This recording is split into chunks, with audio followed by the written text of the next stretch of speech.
Odamlar hozir aka 3 kunlab mashinada kirdi-chiq xizmatdan foydalanib yuribdi-da hali hamma aka. Samolyotda hozir mana qarang, 1 kunda borib kelyapsiz-a.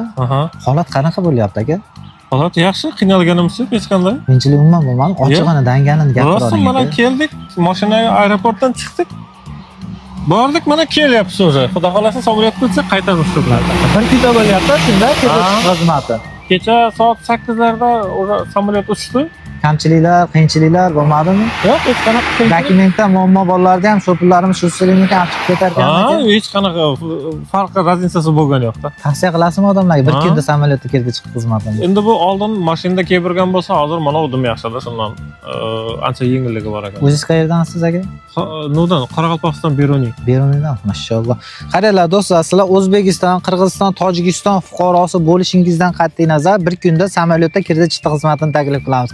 Ey Alloh xayringizni bergur. Qaysi aviakassachini ko'rgansiz? Mana shaxsan o'zimiz Ilekka kelib, holatni o'rganib, mana o'zimizni akalarni Qoraqalpog'iston, Beruniy, Andijon hamma yerdan xullas odamlarimizni chegaradan o'tkazib, hech qanday muammolarsiz hozir yana samolyotga kuzatib qo'yamiz inshaalloh.